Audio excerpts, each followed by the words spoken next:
On a pretty good roll. What changed out there tonight? My play. I mean, I played terrible. Couldn't find the shot. Free throws, layups, everything. The guys did their job. I didn't do my job tonight.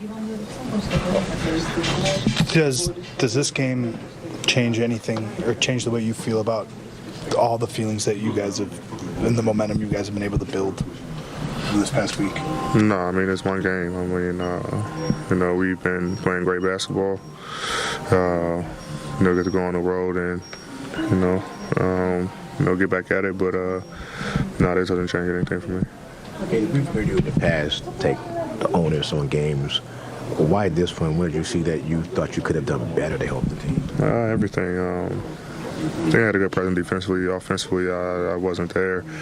Like I say, free throws, layups, the handle, shots, so everything offensively. I say guys played well tonight, did their job. Dennis, D'Lo, Austin, Wynn, really all these guys did more than enough to help win the game. I didn't do my part. You were on a tear coming out of the break. Did you think that anything Memphis did, the Knicks tried to replicate defensively against you? Memphis? Toronto.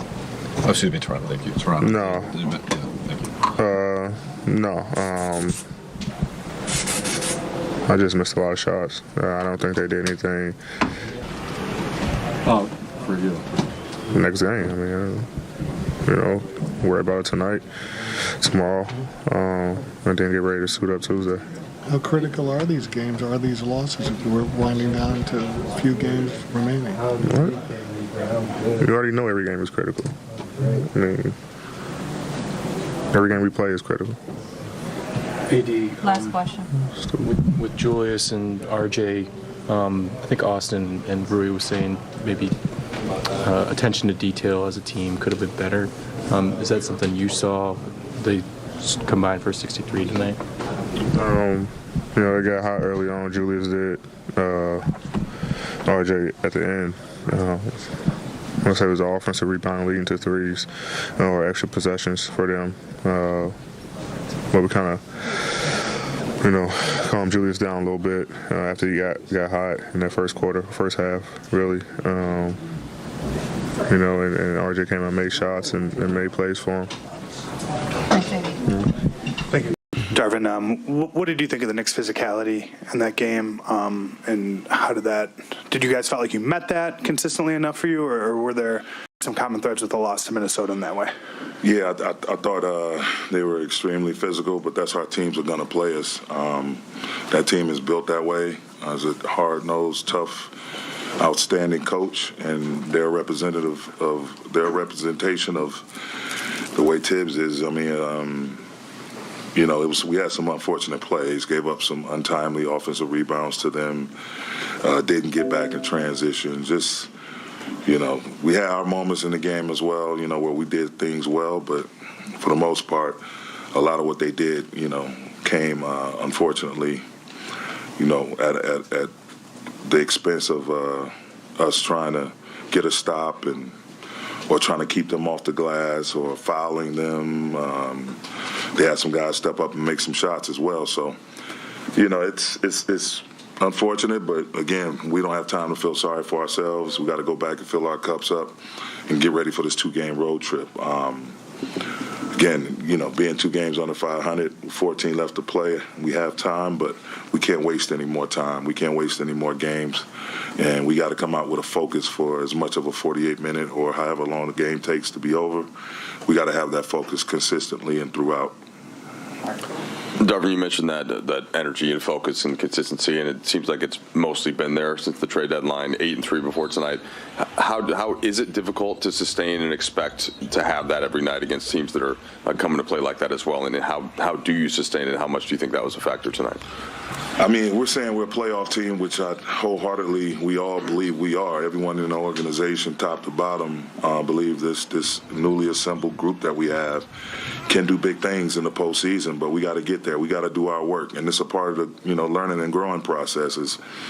We got to compartmentalize possessions and go possession by possession by possession, and regardless of what happens on any one particular possession, we got to learn how to have a short memory in terms of moving on to the next play, because again, you get disappointed that something didn't go your way, and it continues to spill over into 2 or 3 or 4 more plays. So we'll get better from this. We'll watch what we need to watch on film. Talk about the physicality. I mean, we have an ability to play physical as well, and I've seen it firsthand. But we had some guys who normally make shots, didn't make shots tonight. We missed free throws, turned the ball over at some untimely moments. So, again, we'll go back and look at both sides of the ball and look at some of the intangibles and look at the film and try to get better from it. Darvin, you mentioned the Minnesota game a couple of times. You guys reeled off a 3-game winning streak after that and responded really well. How do you kind of ensure that that's the response versus, kind of sitting and dwelling on this or just kind of flipping the page as you were kind of talking about? I mean, you show it and then you flush it. I mean, you show it to everyone, myself included, the staff, the players. We all watch it. Again, pluck what we need to do better and try to sustain the things that we did well. We can't hang our heads. It's not. I'm not about that. Just feeling sorry for yourself. You know what I mean? It's you watch the film. You critique yourself. Again, the 3 words: competitiveness, togetherness, and accountability. And that group in the locker room is together. They are competitive, and it's time to have a little bit of accountability on missed blockouts or mishandling the ball, or trying to make the right decision in terms of not holding the ball or over dribbling for several extra seconds. Just trying to be as efficient as possible offensively and be tougher defensively and close, shut down teams to where they can only have one possession, not give them 2 and 3 and 4 tries, after one possession because you're loose on your defensive rebounder. So, again, we're going to look at all of it and come out the next time around and put our best foot forward. Darvin Schroeder had a layup to cut it to 2, and then you guys trapped in the backcourt and ends up getting all the way down to 5 seconds before you can get the foul.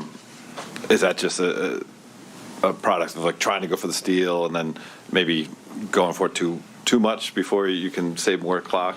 Yeah, I mean, we saw it in the other Memphis game where Dennis got the steal against Desmond Bain. So we get guys, they were in their backcourt. We had guys scrambling, trapping, doing all of that. We wanted to try to get one good trap, in a sensitive area for them on the court, and they were back deep in the back corner. So you try to force a turnover if you can, and then foul. And just so happens they spread us out. They did a great job of getting off the ball quickly and allowing the time to dwindle. But, do it over again. I would do it the same. I would definitely do it the same. It's not